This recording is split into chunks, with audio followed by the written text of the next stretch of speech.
In the turn-based strategy genre, it's long been a clear divide. On one side, we have the hardcore fun, all these precise style games from Paradox with countless mechanics and even more DLCs. These are titles for players willing to spend weeks learning system and potentially months mastering them. Then there's a medium complexity franchise like Civilization and Amplitude Studios' release. But when it comes to casual alternatives, that's where things get tricky.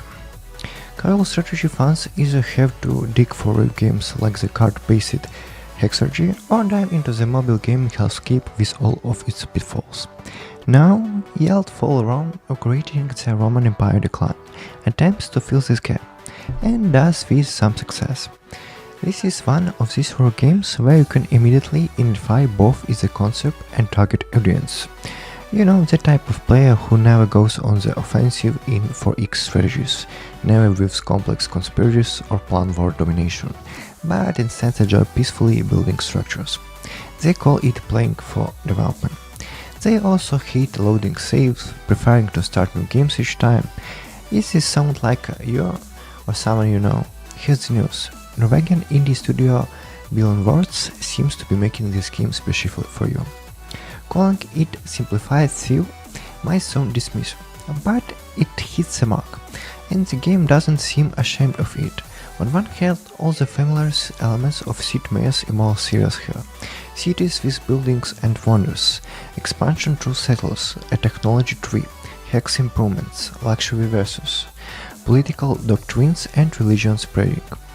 Yet each element is simplified to the point where any player with even basic genre knowledge can jump right in without struggling with complex mechanics. Take the technology tree. You would normally need to plan your development direction, memorize what each technology unlocks, and how long it will take to reach them. In follow from scientific development is considered to roughly one Civ era. Just 20 discoveries with self-explanatory names. It's not hard to guess that animal husbandry unlocks pastures and forcefully unlocks some films, right? You don't even need to track science points. The resource system is as streamlined as possible. Technologies are unlocked with the same gold used to purchase units, and city borders expand naturally with population growth rather than through culture. Buildings, wonders, and tile improvements require no construction time. They are built instantly if you have the resources. No need to race against other players. Worried about understanding unique types? Relax. These are just 4 basic types: infantry, archers, cavalry, and naval units. Each has only 1 or 2 linear upgrades, plus a few nuances like general and siege equipment. You can get lost here. Games last around 30 minutes on dual maps and at most a couple of hours in free-for-all mode, perfect for an evening's entertainment. The result is fascinating experience, like to appeal to those who played 4X strategies before, enjoying them, and want to return to the genre without investing too much time and effort learning a new game. It's a Civ simplified, but visually similar to real thing. Critics might say, it without real depth, but that's a matter of perspective. For some, this will definitely be an adventure. Of course, this approach comes with drawbacks, the main one being the lack of the strategy variety.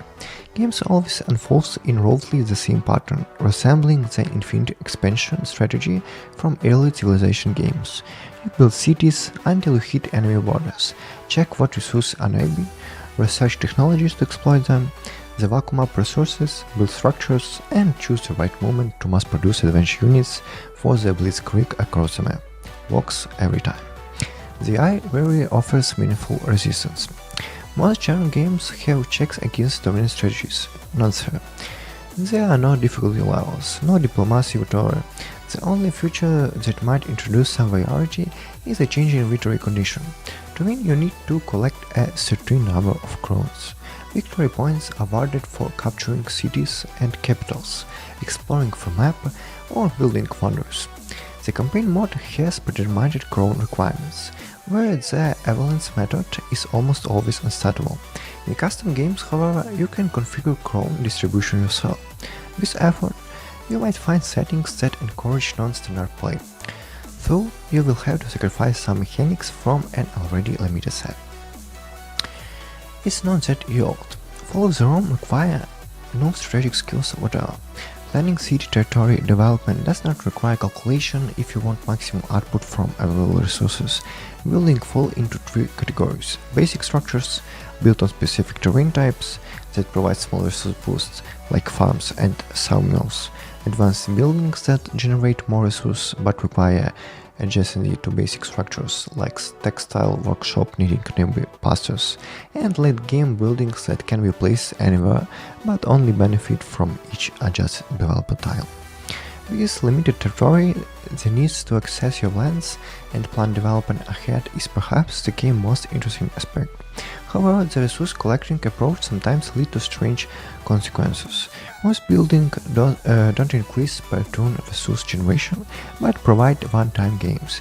This can create comic situations. Imagine a massive city with over 100 population units, fully developed, suddenly unable to afford city walls because all resources are depleted and there is nothing left to extract memory. What's good in such a city then? Any settlements quickly reach its development ceiling. You just need to use it wisely, producing as many units as possible at the right moment. Cities feels less like a kingdom foundation and more like a temporary disposable fortress, useful only for temporary. All of the old Fall of the Realm problems are multiplied with by typical early access issue. Content is generally sparse. 2.5 story campaign with 6 promises for the future and 3 template maps for custom bosses. Visually it looks basic but isn't offensive. However, technical flaws, imbalances and bugs can generally ruin the experience. The interface clearly needs work, lacking even general basic like the ability to sleep, units that become useless at certain stages. The stranger things happen in the campaign mode.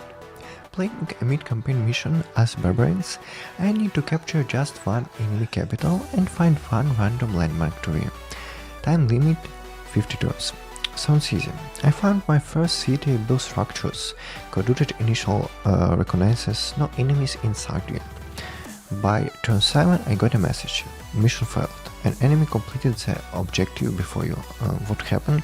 A couple of my neighbors spawned very close to each other, and one quickly eliminated the other while I was scouting the map for opponents. That's not all. Before I could process what happened, I was kicked to the campaign menu where the mission he just failed was marked as successfully completed. Still in shock, I want to restart it only to find there was no such option. I could either continue the campaign or start over from the very beginning, replaying all missions from the first. And here where I should mention that Fall From has no save function during matches at all. This doesn't normally matter given the accelerated gameplay and short matches, but in situations like this it raises questions. So to sum up all of this is worth waiting for. A rare for X strategy game you can learn on the fly, building structure is generally engaging, fast dynamic matches won't stretch into weeks or months. And what spoils the fun is technical bugs and occasionally clunky interface, lack of content and variety, and hardcore players will yawn and miss their spreadsheet. Thank you for watching, please don't forget to subscribe.